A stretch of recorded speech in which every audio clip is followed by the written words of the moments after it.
Welcome to the Micky and Woody Show, with allegedly the tightest man in rugby league, and myself, Uno Boller. Well, this week we speak to the hitbox king, Natty Wood. In association with Get a Tax Rebate, 1895 Sports, Mesa Vienna Aesthetics, CDX Security.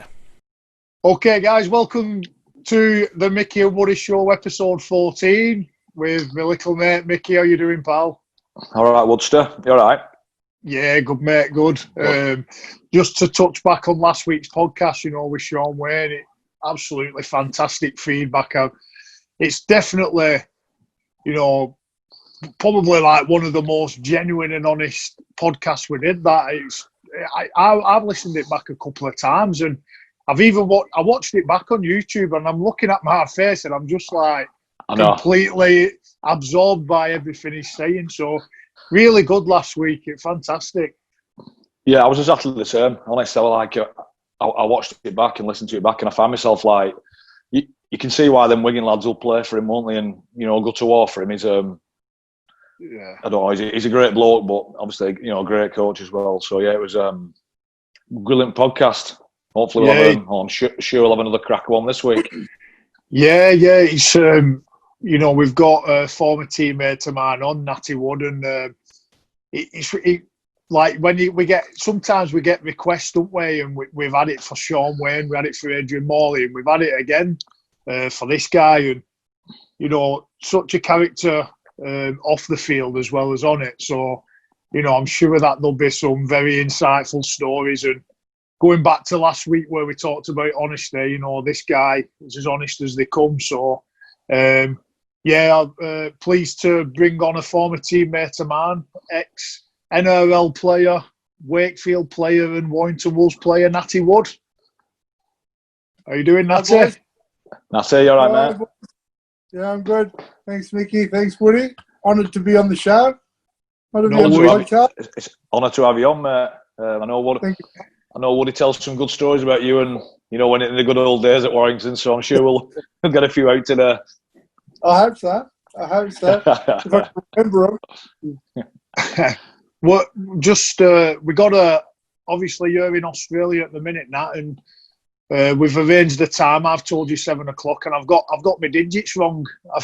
I'm thinking it's 7 o'clock there now. It's only 6 o'clock in Oz. Well, I was just having a crack back in sack wax. I knew I had an hour to spare. I had to cut it short. I've got one nut left. You like Woody then? Yeah, I like Woody. Well, I get 50% off now, so. Are you running unleaded or leaded now, Woody? Me? Oh no, I'm running leaded still. I've had a kid. I've had a kid since it. Yeah, I've had a kid since it. So it's still looking. Don't worry. Don't look like you though, does it? It don't look like you, that last one. No, it doesn't. But it does. Put it in the garage now. Has he got one nut? One nut? No. He's got one brain cell like me though. Oh, it's definitely yours then. Yeah. But Natty, you are an interesting character. Off the field. I'd never, to be honest with you, I've never met anyone like you. when you signed for Warrington, I was like, this guy's just completely nuts. But it's just starting from the beginning, because your dad was a former NRL player, and you share some videos of him over your social media and stuff, and it obviously you do take after your dad, because a lot of the videos you put on, there's a lot of fighting involved, and backing his mates up and stuff. So just tell us a little bit about you growing up and what it was like to have a dad that played in the NRL. Yeah, so my dad played. He's a South junior. Oh, sorry. He's from Newdown originally, but he played for South. He played for North. He played for Newdown. And he was a bit of a gun where we come from, or where he comes from, a place called Camperdown. Very similar to Wigan or, Wakefield, very similar to St Helens, all those sort of towns. And he's a bit of a gun where he comes from. And I think he was playing first grade when he was 17, 18. It wasn't NRL back then. It was just the ARL, rugby league. And So he's always been a really good athlete. My dad pretty much do anything. And he sort of, so my mum's the same. My mum's a pretty good athlete. And they're pretty good at most things. My parents were pretty blessed in that way to get their bit of their genes in me, which I was lucky because I haven't got much else other than sporting ability. So they, but we were always brought up playing football, playing every sport we could, and learning boxing was a big part of our life growing up. Where we grew up, it was quite a rough place, and fighting was just, it sounds a bit Neanderthal, but it was just a normal occurrence where we grew up, just to get in fights. It was just a way of, it was just normal occurrence at school. There'd be a punch up every lunchtime. There'd be a punch up. It was just, school back then was quite weird for us. Well, not weird. It was normal for us, but when you look at it now, schooling, it's unheard of like that. So we grew up being made to learn how to handle ourselves, be disciplined, and we're blessed that we had an old man that was like a drill sergeant. He was a clown, but he was a hard man, and he still is a hard man, but he's a loving soul, and he'll do anything for you.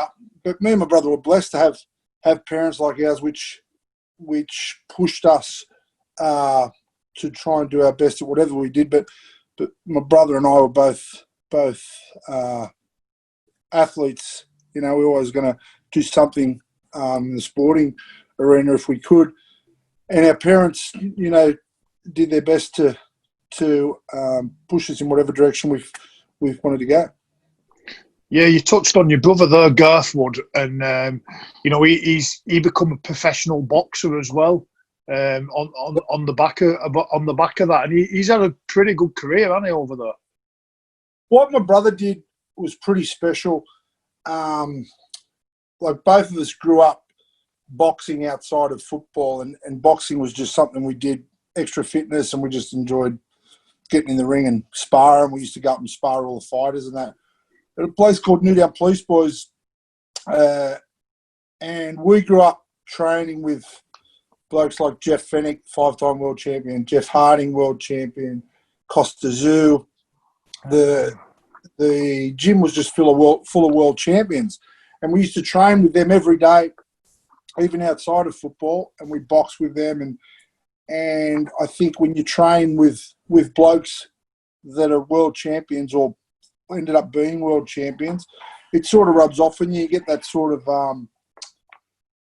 and you just do whatever you can to win mentality, and you train your ass off, and that's how we were brought up. And it sounds like a cliche, but if we ever gave up in any way, shape or form, our old man would flog us. You know what I mean? No, I mean, he'd kick you up the arse and say, "Don't fucking give up." We weren't allowed to give up. So it was just inbred in us to be a goer, and to do your best and look after your family, look after your mates, and look after your brother. So we were blessed in that respect that we were brought up with those morals, that family's everything, being loyal is everything, and just doing your best is everything. So I don't think if my brother and I didn't have the parents that we had, in the place that we grew up in a place where most of my mates are dead or drug addicts or in jail. Blokes that I grew up with, a lot of them are doing well too, but a lot of my mates that I grew up with went down the other path. And if I didn't have my parents and the nature that I've got, you know how it is, Woody. I think I probably could have gone down a bad path myself, but I was just lucky I had my sport and had my family. It's interesting you said that, Natty, because Sean Wayne said exactly the same, didn't he? Obviously slightly different, not so much his parents. It was more his wife, now their parents, but like he had a very, very similar background with his friends and, close friends. A lot of them, he said, were in jail, dead and stuff. And I think the sport, that sport and that, you're fortunate with your parents had give you that discipline and that drive to, to not say do better of yourself, but it kind of sets you on the straight and narrow, doesn't it? And I think it's massive that I think your parents are really. My mum and dad split up when I was young, but my dad always took me to sport. My mum always, looked after me, whatever. And I think it plays a massive part. That. Yeah, I'm so lucky because most of my mates grew up in single parent families. And where we come from, we were back in the day, then it was a poor area where we grew up in. It's not a poor area anymore. And lucky for me and my brother, my dad, we didn't have much, but he did well. He made the most of what he had. And we had a beautiful house, and our door was always open. All of my mates, our door was always open. They'd always have dinners. Makes me emotional because my mum and dad are so special. And not just me, but heaps of my mates owe them heaps. So I don't talk about it that much. I talk to my missus about how good my mum and dad are. Everyone knows how good they are. But when I think about it and the things and the sacrifice they did for me and all of my mates, and heaps of my mates played first grade that grew up coming through our house. And my mum and dad helped them all so much, And when I talk about it, I think it's because I'm proud. I didn't tend to get emotional here, but just talking about my mum and dad, I think it's just brought up emotions that, I'm proud about my parents and I love my parents for all they've given me and my mates, So to talk about them openly, I don't really do it that often. It's just a bit of a, just got the better of me, does that? Sorry, boys. I know you've nearly got me as well, though. I had a little bit. I think someone went to a fly went in my eye then. It got me going. No, it's knowing you personally and playing with you and stuff. It shines through that that your parents have done a good job, and I remember your mum and dad as well coming over to Warrington, and I've seen you with your parents and. The love that you have from them, and you speak about your family highly. And the other thing about you as well, Natty, is that it's not just that they've made you a better person. I think I've seen you bring your kids up as well, and how special that relationship was with your kids. At the time at Warrington, your kids were constantly coming down.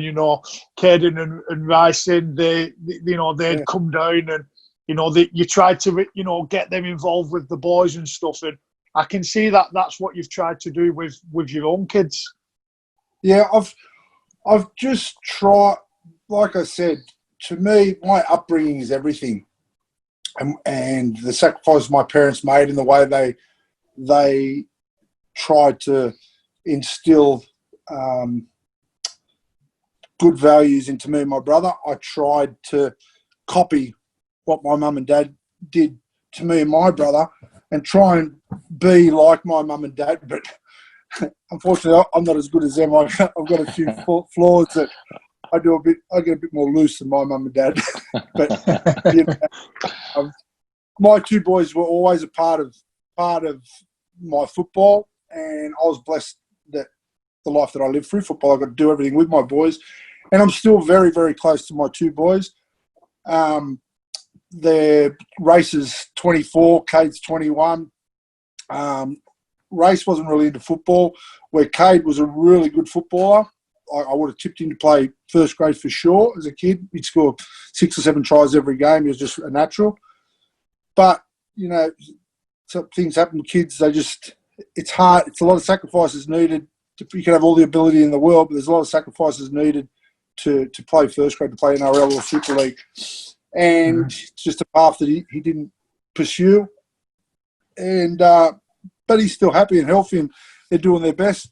I would have loved to be a footballer, but wasn't to be, Yeah, it's as well. I mean, it's just made me think about, obviously, at the time when he was at Warrington, your partner Jay at the time, different contrasting upbringing in some respects, and we'll touch on it because your ex-partner, her father was a big time gangster over in Australia.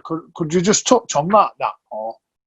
Yeah, that's right, Woody. My ex-wife's father was a guy called Nettie Smith, and he is probably one of the biggest underworld figures through the 70s and 80s in Australia. And and he's serving 5 life sentences for various murders and whatnot, and he's never to be released. But our families had always known each other.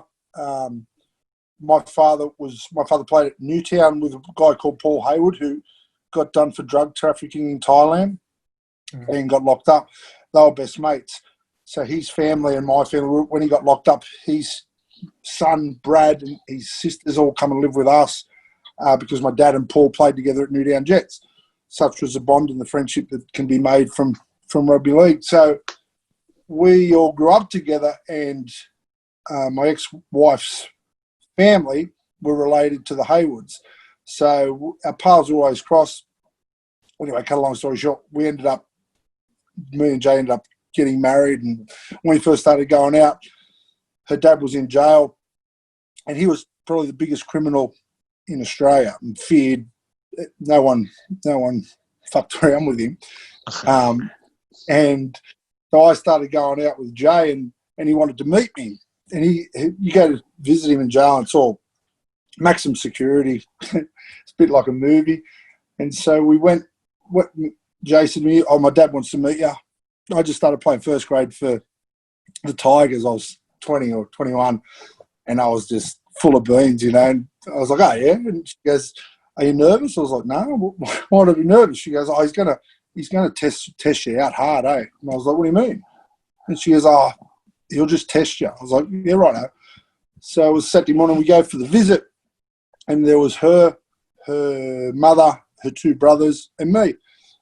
And we go to the visit. No one's allowed to touch in these visits except he does whatever he wants. The screws, they do nothing. They shoot him. So everyone else is sitting apart from all the other people on the visit, are sitting apart from their family and that. But we all sit on this table where no one else is allowed to come near us. He just sort of cordoned it off, Nettie. And he goes, "How you going, Ned?" It's like, "How you going, Ned?" "Yeah, good." Anyway, we all sit down. He grabs Jay's mum and just starts pashing her, heavy sambo on her, like this, right? In a circle. And so I'm here, Jay's there, her 2 brothers are there, and her dad is straight in front of me, pashing the mum, just having a heavy sambo, right? But while he's pashing her, he's looking at me like this.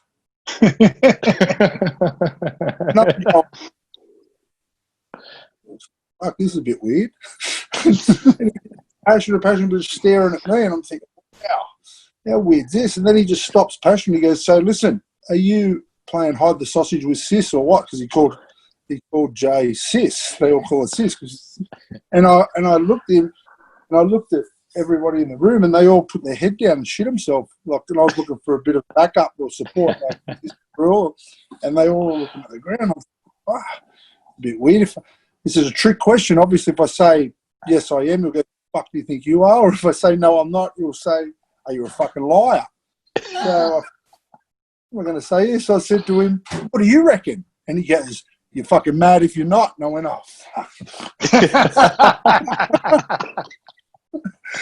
So that was my first official meeting with him in jail.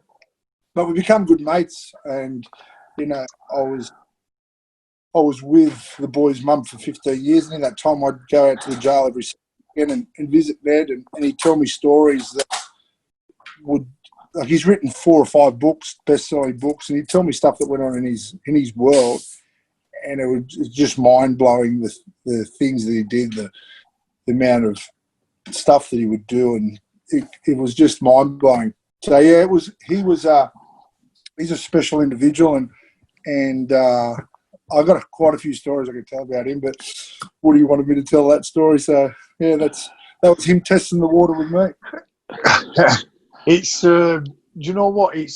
I didn't when I first found out, because the story is, the way I found out that Jay's dad was this big time criminal in Australia, and he's this world famous guy. There's a film about him, there's books about him, and I went, "You're telling this story," and I'm like, is this just another one of Nat's tricks to, like, you know, you're renowned for making stories up and not being truthful, but in a fun way. Because I always remember the time that when you signed for Warrington, we was going through a bad patch. Plangy was coach at the time. We was going through a really bad patch in the league, and we weren't winning many games. And then he decides to bring you and Benny in from Wakefield, and we decided to go out for dinner, had pizza, and then you had to stand up and tell the story. Do you remember the story that he told us? I remember it was like a ritual that if you're a new guy, you had to get up and talk about yourself for 2 minutes. Yeah. And I got there, and the other Aussie players that were at Warrington was Sid Domick, who I'd only ever played against, didn't really know him. Darren Burns, who played with me at the Roosters, and everyone else I didn't really know. And I remember Graham Appo was there. Appo was there too, right? Apps had just come too. And they did the big spur, and I didn't know anyone. And they got Apps up first. And he went, "Oh, yeah, my name's Graham Appo. I play for Canberra, the Roosters, blah, blah, blah, blah." Who cares? Just rambled on. I was just going. And he did his 2 minutes, and I was looking at everybody, thought, no one knows me here. I'll just talk shit for 2 minutes. I'll just tell them anything. Right? So I remember I got up and I said, "Oh, how you going, guys? My name's Nat Wood. I'm not going to bore you with telling you about my football history with that." I said, "But I'll tell you this, I couldn't get a contract before I come here, and I got a job as a stuntman at the equivalent of Alton Towers." And everyone went, "What?" And I remember Sid Domick and all the other Aussie boys were like, "Fuck, how the fuck do you do this?" Right? And and they paid me, but there was an ad in the paper. They wanted stuntmen to come and try out for, it was called Wonderland, which is a similar to Alton Towers. And me and my brother went there, we auditioned, and surprise, surprise, we ended up getting the role. So if it was a Power Rangers theme, I was the red Power Ranger, my brother was the blue Power Ranger. We'd have karate fights and backflips, and then it might be Batman and Robin. I was Batman, he was Robin, and all the, it was pirates. We had to get up on these tall ships and have a sword fight and fall off 10 metres. And all the boys are going, "Fuck, what about this bloke? Who's this bloke?" And then I said, we did that for a while, and then I auditioned for a job. Have you ever seen the movie The Matrix? And everyone went, "Fucking yeah, I've seen them, yeah." And I said, "Well, I actually went to the job for Keanu Reeves stunt double, and I got the job." And I said, "I did the Matrix 1, and we killed it." I said, "They're doing the Matrix 2, but they're shooting it now, and obviously I'm here with you guys. I can't be there doing it. They asked me to do it, but I can't. I'm here. But hopefully, if after me footy, if I can go back to being a stuntman, that'd be fantastic." And everyone was just sitting there going like that. And I went, "Plangy, is that 2 minutes?" And he went, "Yeah." And I said, "Good. It's all fucking bullshit." And everyone just and I think that sums you up in a nutshell. That was pretty much how it started and how it went on for the full time. We've moved on a bit though to talking about Warrington, but just touch us on what it felt like to play NRL. Make your debut, because made your debut in 1993. It's a while ago, and you played 10 years of footy coming over before you come over to England. So just tell us what it's like playing in the NRL.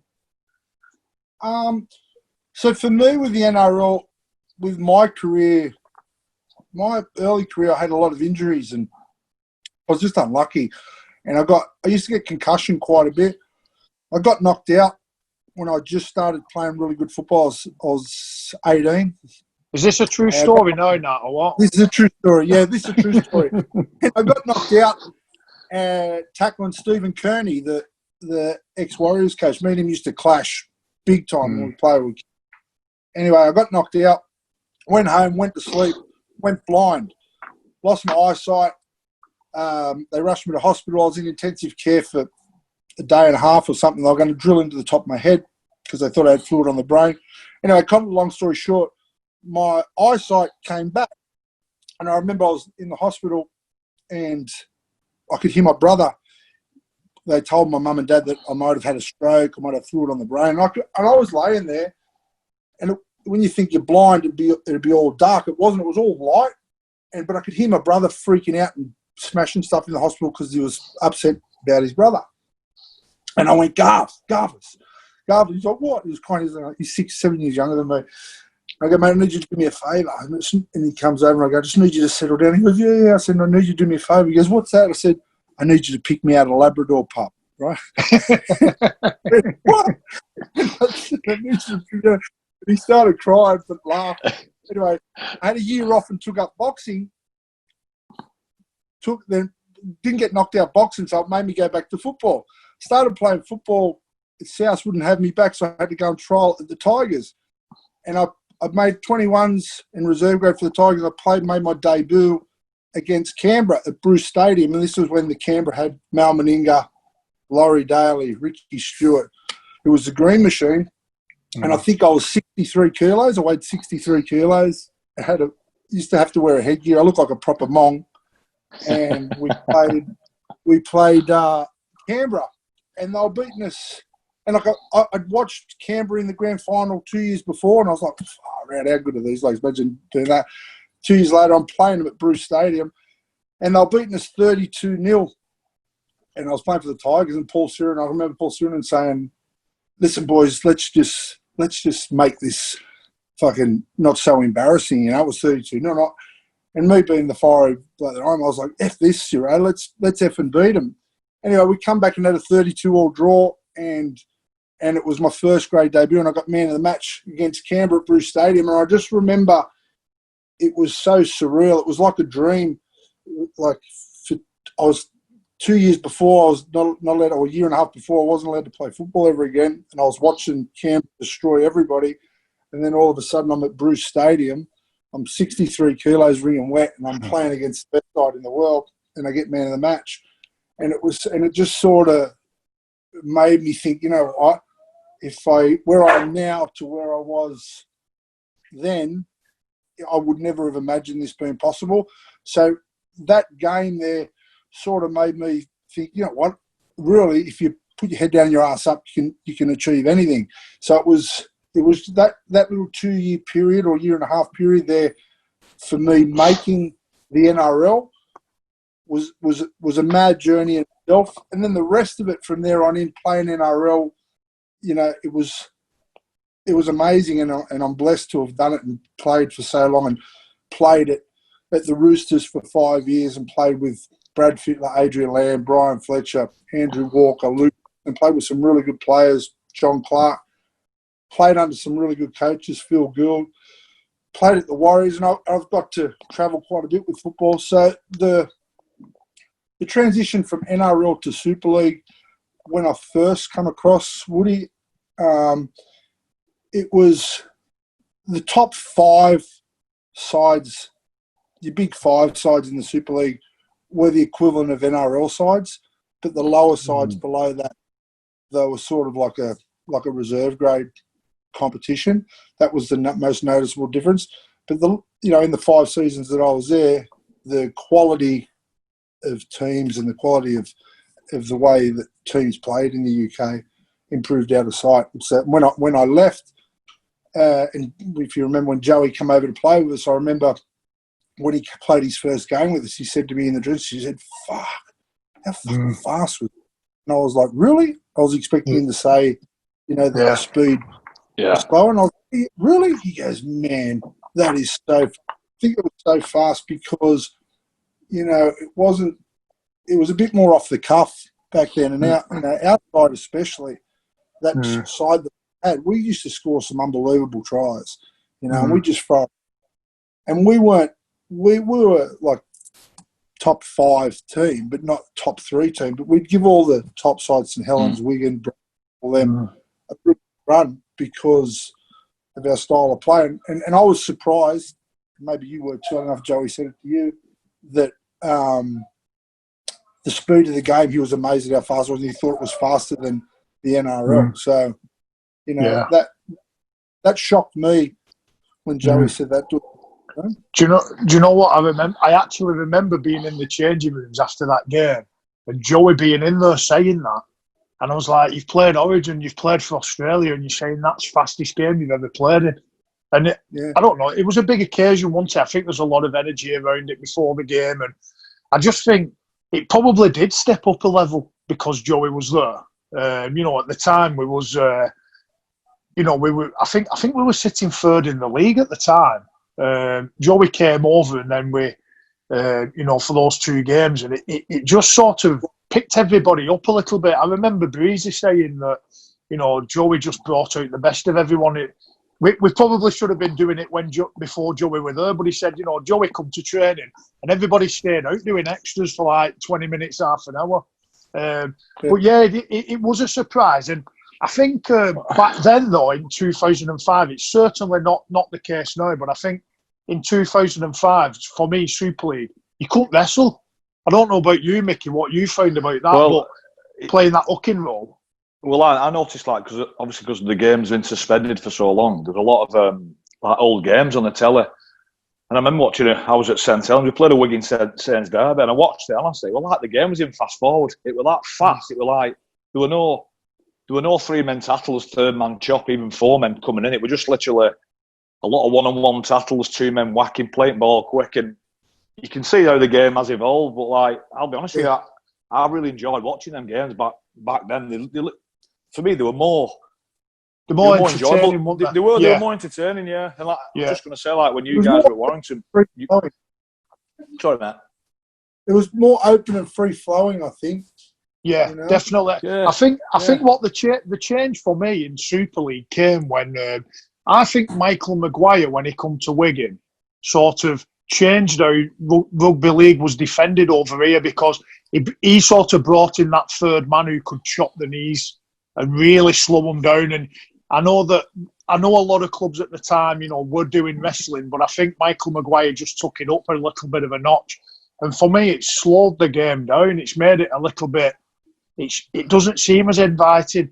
I mean, don't forget as well, we didn't have the voluntary tackle then. So when you used to hit players and run in, you could drop to your knees and try and find your front and get a quick play of the ball. That speeded the game up so much. But now, you know, a player runs into the opposition. If he just drops to his front, surrender, you can hold down for 3 or 4 seconds, and it makes a massive difference. So the game's completely changed. But we touched on it a few weeks ago. We had Cull on the show a few weeks ago, and, you know, the style of play that Cull wanted us to play and the players that he brought in, we were an exciting attacking team. And going back to what Micky said, I've watched some of the former games that we've been involved in. They've shown the Joey one, and you're watching it and you're thinking, fucking hell, you know, we could play a bit of football here.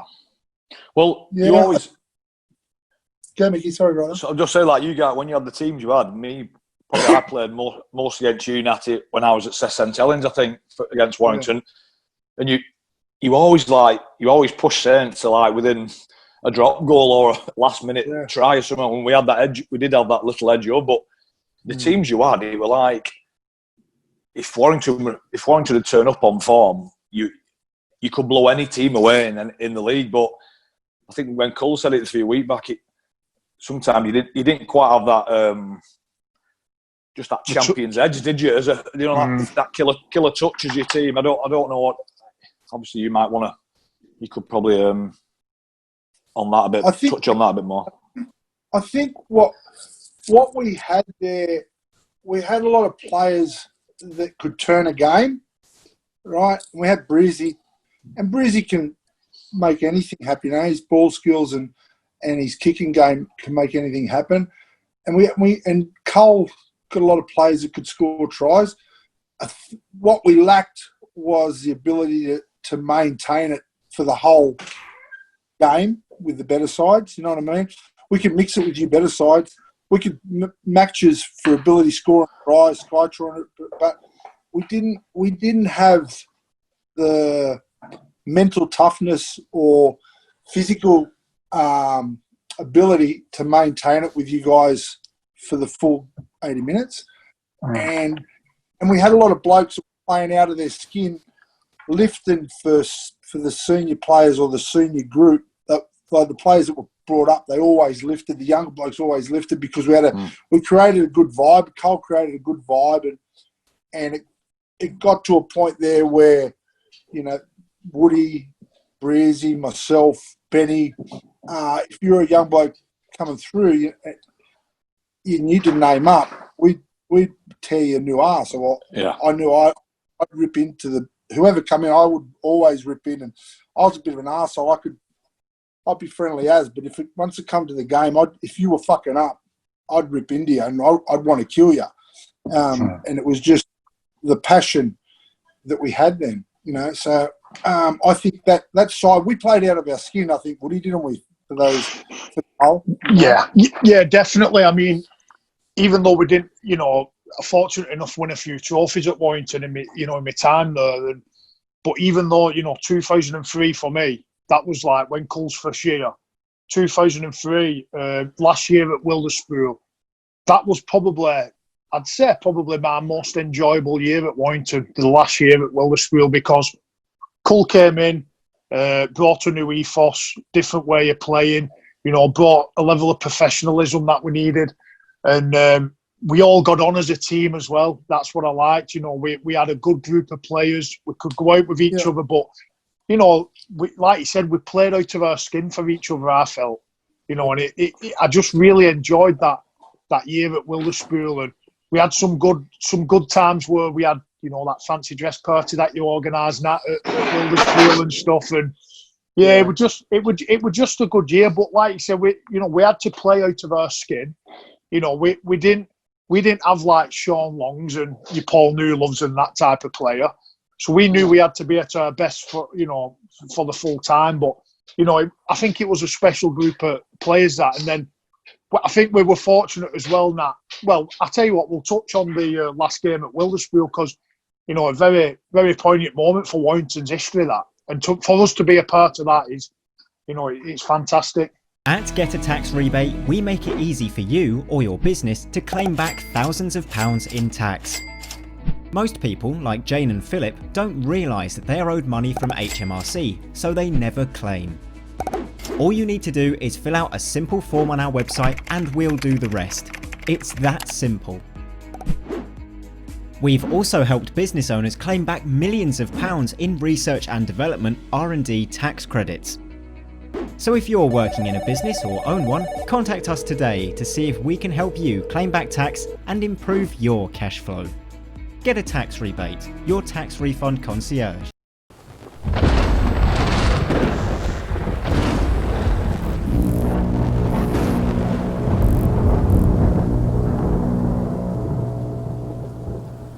$18.95 Sports on State of Mind, the ultimate lineup. Micky Vienna Aesthetics, based in Wigan. For all your wrinkle treatments, dermal fillers, lip enhancement, energy boost injections, immune boost injections.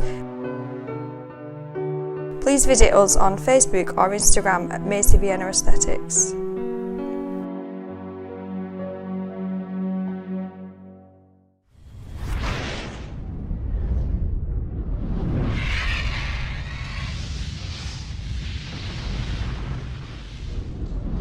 CDX Security, proudly supporting rugby league.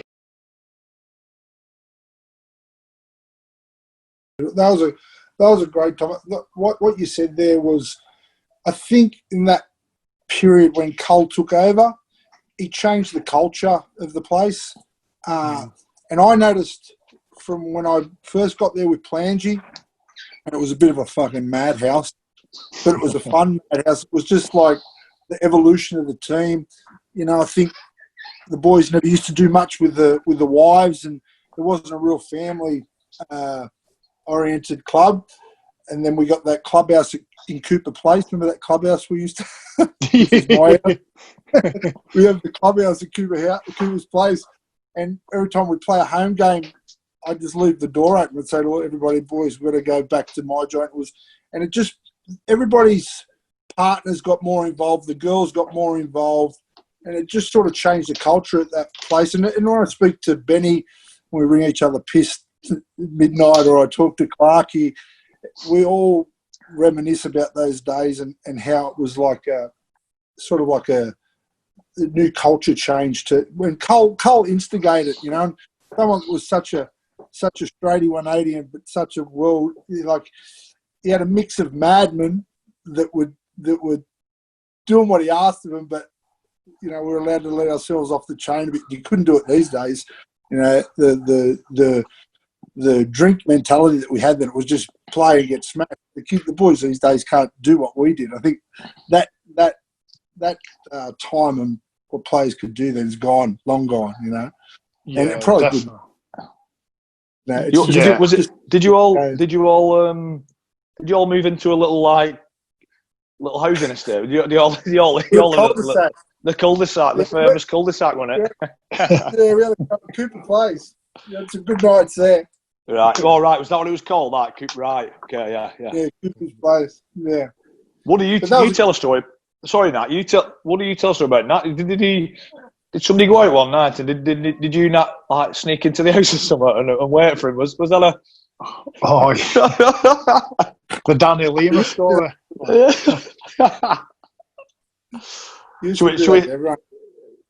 So, which one would he?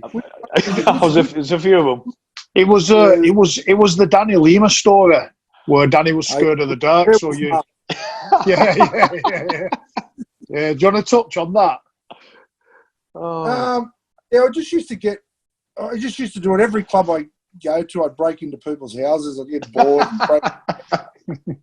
get in their cupboard till 11 o'clock at night and jump out, or get under their bed and jump out with their playing with their missus and just do stuff like that. But we got Danny Lima. He's a big wrecking ball. You remember Danny? He was like 130 kilo wrecking ball. But he had the highest pitch. Hello, he talk like that. Hello. you Natty. Like, he was soft as. And I went around scaring everybody. And I got Gracie, and then he lived with Gracie, and he wouldn't. He said to me one day, Danny said, please don't scare me. And I was like, what? Please, Daddy, don't scare me. I get really scared. Don't scare me. I said, yeah, don't worry. As soon as he said that, it just red flagged him. Like, I'm getting him. He's gone. But I stuck into his and Gracie's house, and I snuck through the door. I had a big werewolf mask on. And I snuck in the kitchen, and they didn't know I was in the house. And I was out in the kitchen. I was trying to get their attention to come out in the kitchen. And I did something. I threw something in the sink, and I could see them into their lounge room. And Danny was like looking around, like, what's going on? But he wouldn't come out in the kitchen. So then I turned the elements on the stove, and all the elements were full bore on the stove. And I threw a cup in the sink, and I went smash. And I hid behind the fridge. And I had this big fuck off wet mask on. And Danny come out, and he was like this. Come out, and the stove was there, and I was behind the fridge. And he grabbed the door, and he was like looking and thinking, how the fuck has this stove been turned on? All the elements. Looking at that. And as he reached to turn the stove off, I come out from behind the fridge and went, and he screamed. He went, yeah, and took off like a girl. He ran, he ran out of his house. Everyone running and chasing, going, Danny, pull the mask on. He was in tears and pull the mask. It was so fun. That's that year, 2004, when Danny Lima came over, but that was a transition to the Halliwell Jones Stadium, and you know, you'll live down in history now because you know you scored the first try at the Halliwell Jones Stadium. So what a feeling and what a night that was for us. Do you remember when we played and I said to all the boys, whatever you do, back me to score the first try at Halliwell Jones? Remember that? I do, yeah, I do, yeah. And if you look at that video, you can see by we'll get in trouble now, but fun. You can see by the reaction of everyone, like who possibly may have fucking put it better. and I don't give a shit. Now I backed myself, and I also backed myself to score the last try. And I dropped the ball with the line wide open to score the last try too. But that try was such a special night because it was, you know, the first game at Halliwell Jones, and the Warrington fans are awesome, and they were just fully pumped. But all the boys, everyone was honest to score that first try. It was a pretty special moment. It was great. Yeah, you scored a couple of nice tries at the HTA. And as well, another famous try one will go down for you is we seem to have this thing at the Halliwell Jones. I don't think Wigan won there for about the 6 years that we moved over there. No. But you scored a try against Wigan, and then just tell us how that came about, the hot dog celebration. Well, me and Brizzy, from the first time that I went to Warrington, me and Brizzy would always try and outdo each other. And I remember, this is a funny story, I remember before I went to England, I was playing for the Warriors, and I saw a story on Brizzy on, I think it was Sky Channel back then or something. It was like Fox, but it was called Sky Channel. And there was a story on Brizzy in the Super League. And I remember watching it, I was thinking, I reckon I'd get on really good with that bloke. I reckon he'd be a good bloke, good to get on the piss with him and that. And then I ended up being at Warrington, and I met Brizzy, and his brother died. He's born on the same day as my brother. And there were all these weird 6 degrees of separation and connection. And we went and played. He sort of like blooded me or welcomed me to the joint. We went and played snooker at the joint across the road in Wilderspool. You know the pool hall there? Yeah. The pool hall? Yeah. And he was like, you play pool. And I grew up, we had a pool table in my house, and I was a good pool player. And I was like, I play a little bit. He goes, come on, we'll have a couple of games. I said, you any good? He goes, yeah. So we played, and I beat him 7-0, right? And he was filthy. And then that became the rivalry. I'd say, mate, whatever you want to do, I'll beat you. So we'd always go into competition. And the week before he scored a try, it was a TV game. And if you remember, Brizzy scored and he jumped the fence and clapped himself. Remember that? Yeah, sat in the crowd. Sat down and clapped, didn't they? And I said, everyone was there, and I said, on the go, I said to him, because I knew we were a TV game the next week. And I went, well done. I said, I bet I beat you next week. And he went, what? I said, I bet you I beat you next week. I just said it to him on the field. And then the next week we played, and we played Wigan, and scored another try, and then ran and jumped the fence. And Benny was chasing me. If you see, when I throw the dummy, Benny's chasing me. He jumps the fence like, where's he going? And I run down the tunnel. And when I went through the grandstand, all the supporters were in there getting something to eat, and I was trying to get the Warrington staff to give me a hot dog, because I thought, how cool would it be to walk out with a hot dog and a beer or something? And I was going, hey, give me a hot dog. And all the Wigan fans were going, fuck off. Shut off. And they wouldn't I was like, you can fuck off, fuck you. Everyone was swearing at each other. Then I just ran through the thing and coming out the other side. So the reason I did that was just to beat Breezy. Brilliant.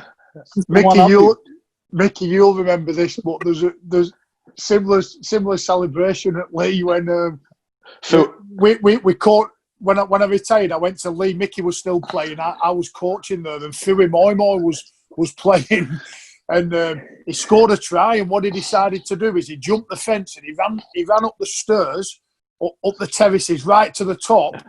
But when he got to the top, he was fucked. So when he come down, he said, "I'm fucked. I need to come off." He got sunned. Oh, sorry, boys. Lost you. Yeah, that's it. Scored a try, ran up the steps. You know, up the steps in the terrace. And he got to the top like that. He come back down and walked at dugout and took himself off.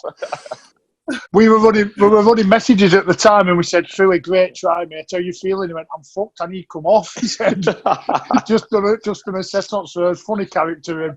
Yeah. But just moving on from there, mate. Obviously, retirement. It come at probably wasn't through choice for yourself, because you got a pretty serious injury, didn't you? That made you force your hands, really.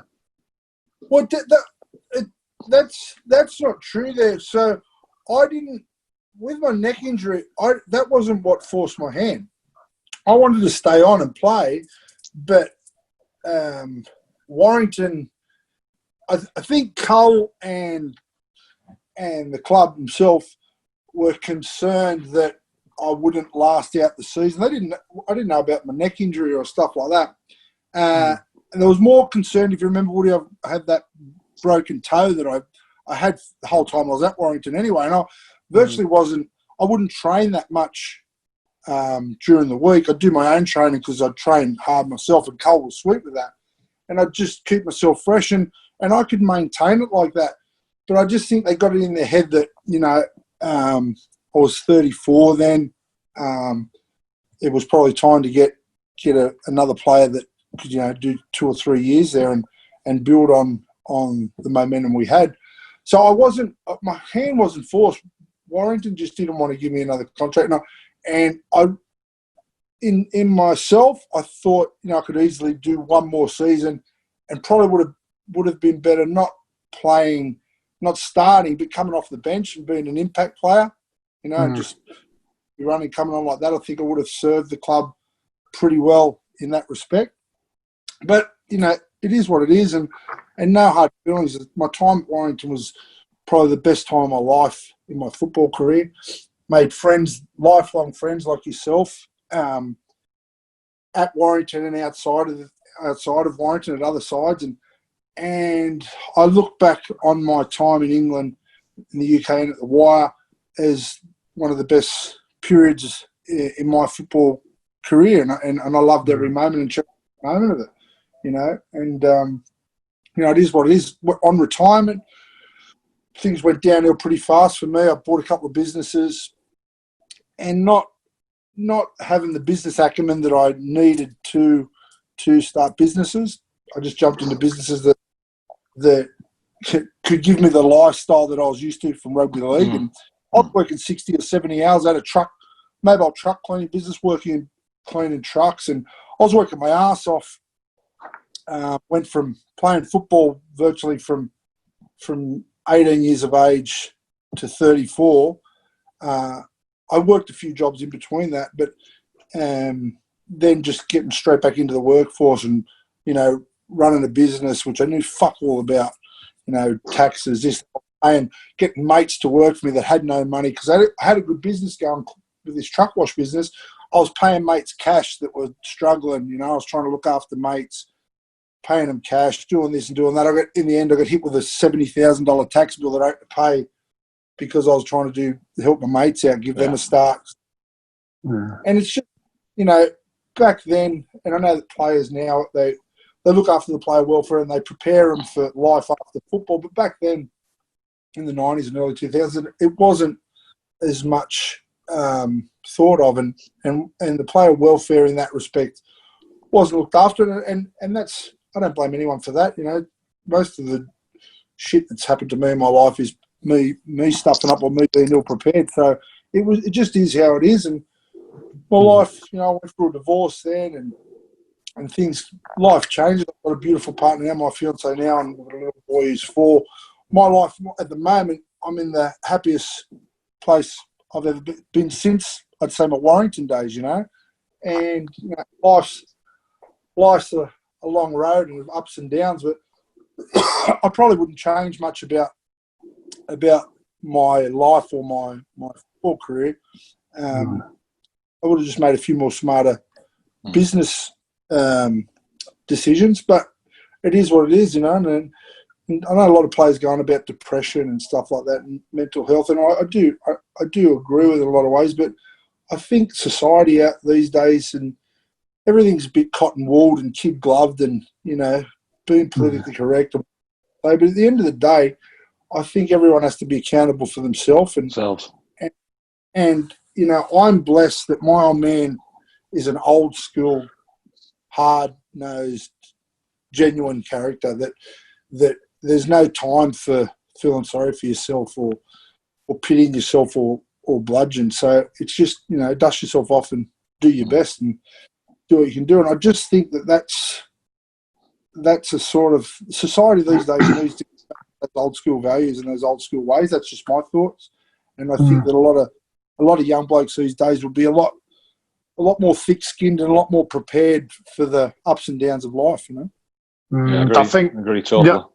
Yeah, I think, the message we get on here every single week is, about this thing about accountability. Do you know what I mean? And think I was guilty of it myself, when I retired, I sort of sort of went into that self-pity mode, you know what I mean? And like looking back constantly puts you in a bad frame of mind. But I think you're right what you said there, Nat. You just got to dust yourself down and learn from your experiences, you know, and sort of look forward and stay positive, you know. And it's hard when you finish, because I was exactly the same. I've been involved in a couple of businesses myself, and not having the business now to how your business runs, you know, like you've just mentioned it, the tax, VAT. I'm like, what the fuck's VAT? You know what I mean? I'm used to just getting my salary every single month, and that's how I've lived my life. But those mistakes, I think you do grow from your mistakes if you're willing to have that accountability. I think it's massive, and you know, you don't generally want to change much, do you? You know, in your life, because it's lessons. You know, it is lessons. Well, you changed dramatically from when I came back over there and did that dinner, and you told me you hadn't drank for. You still haven't drank? Have you drunk yet? No, I still don't drink. No, you guys scared me for life. You scared me. But when that night you told me, Natty, I haven't drank for ages, I was like, wow, that's pretty impressive, because like we used to get pretty loose and do everything to extreme, you know, and to be able to stop that. My dad did the same thing. My dad was very similar to me, Woody, the stuff that I do when we used to play together. And he was a rat, and he just went bang. And he hasn't drank. I think he had his last drink when he was 34 years old, 35 years old. He's never drank. 72 now. Yeah, same here. 33. Yeah, you know, I'd ruined that many Mad Mondays now. I think it was time just retire from the drinking as well as the rugby. But you're right. You know, it's, you know, you just learn your lessons, don't you? You learn your lessons from your mistakes and stuff. And you know, I think there's, like I say, every single week, the people that, you know, push on in life, they talk about accountability and honesty, and you know, this willingness to succeed and hard work. And I think with that, even that simple formula, you're not going to go far wrong in life. Yeah, 100%, mate. And it's so simple. You'll come across that many people in your life, old heads like me, and you'll be looking after younger players and that now that you know, when you play with some blokes and they're fuckwits, they don't show respect to certain players or any people in general.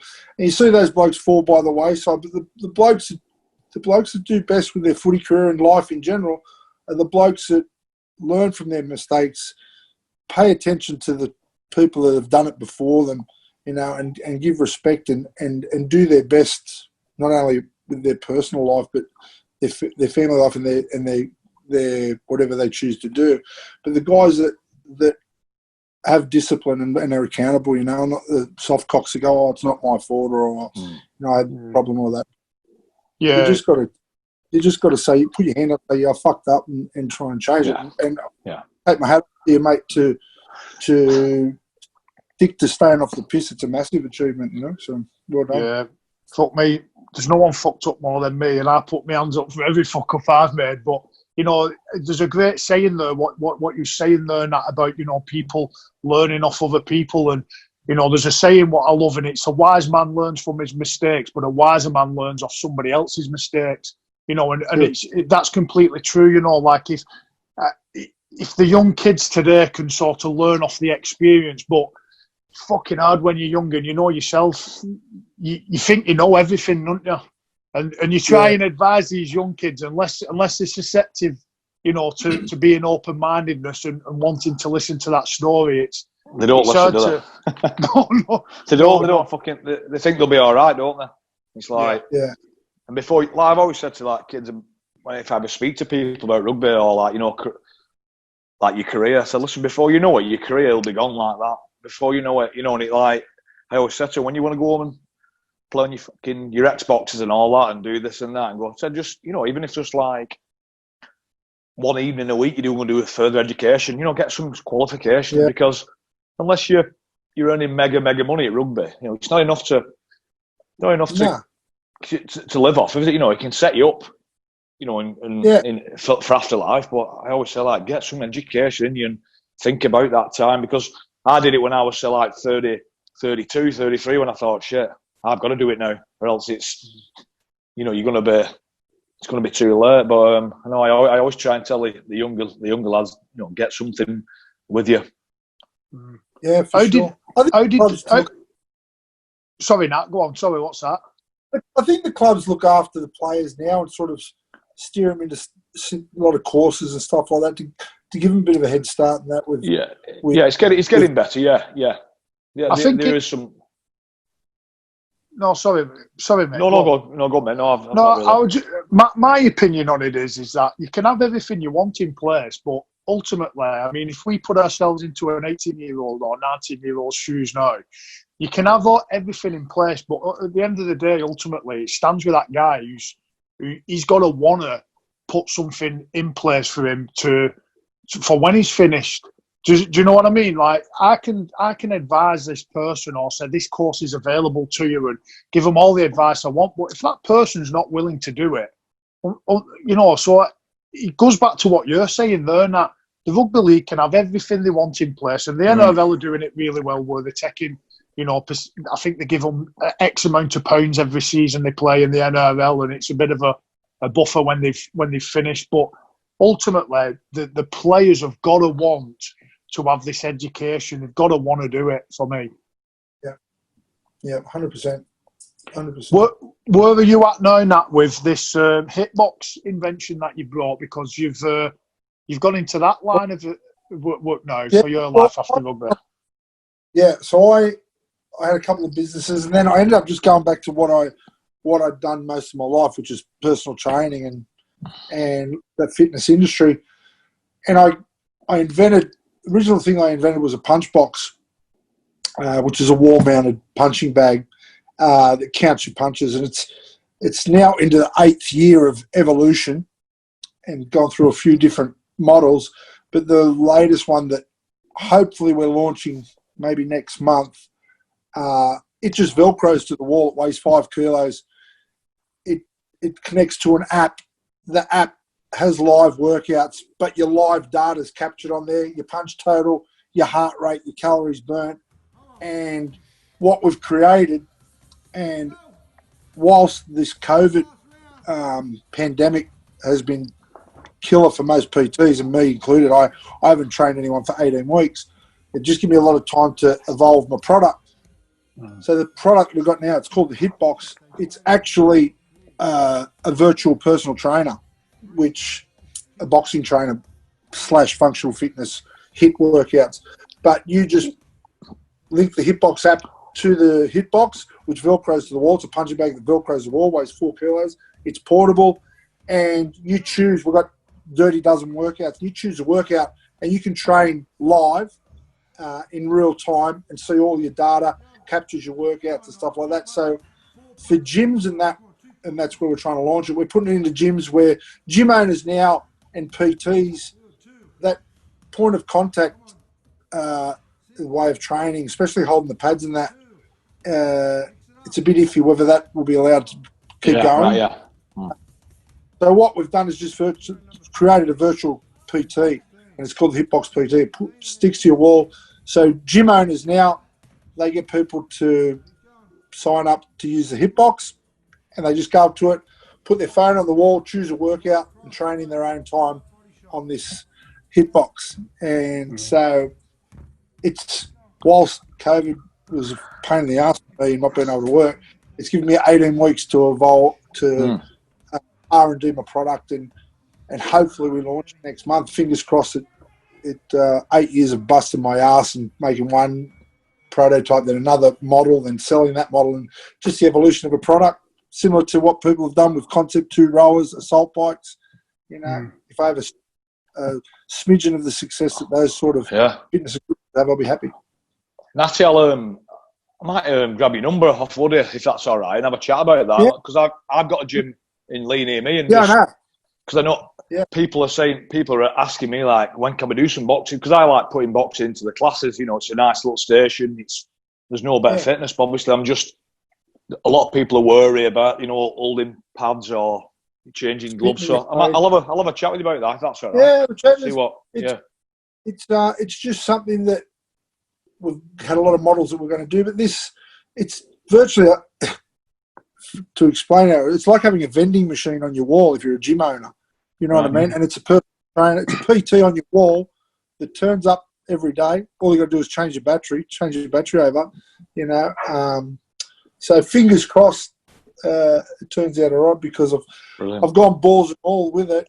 It's been an 8-year process trying to evolve it to where we've got it to. And fingers crossed it all comes off. Yeah, brilliant. I hope so.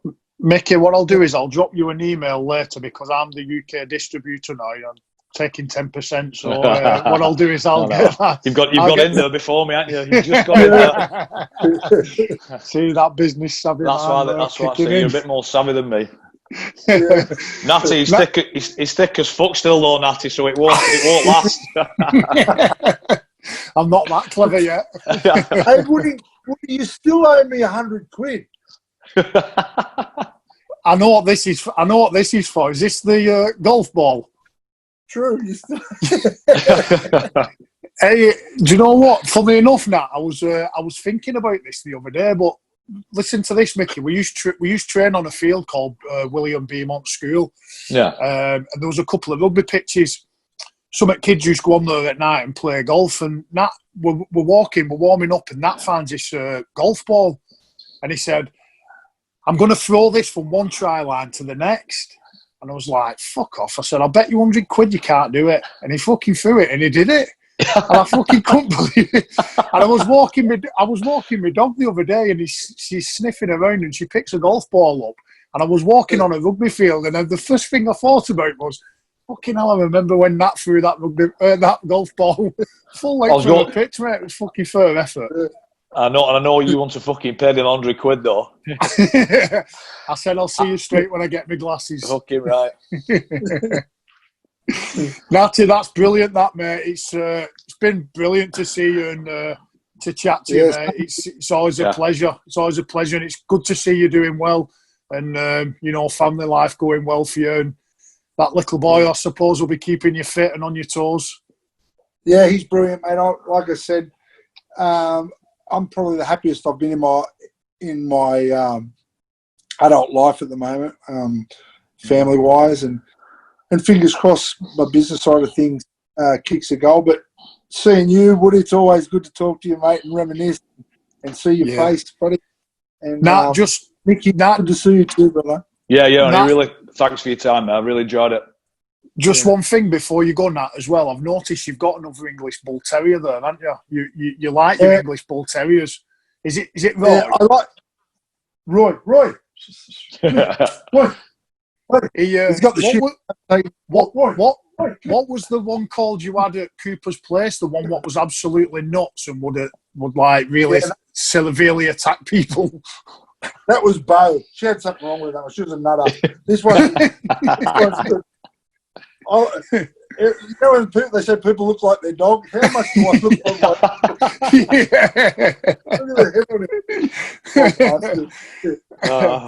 But no, mate, it's been great to chat to you, mate, and good to hear your stories and stuff, and good to see you over social media, doing well and that. Yeah. And, thanks for that, Nat. Much appreciated. Thanks for your time, mate. Much love. Stay safe. Cheers, Nat. Thanks, mate. Take care, mate. Thank you. Cheers, mate. Bye-bye.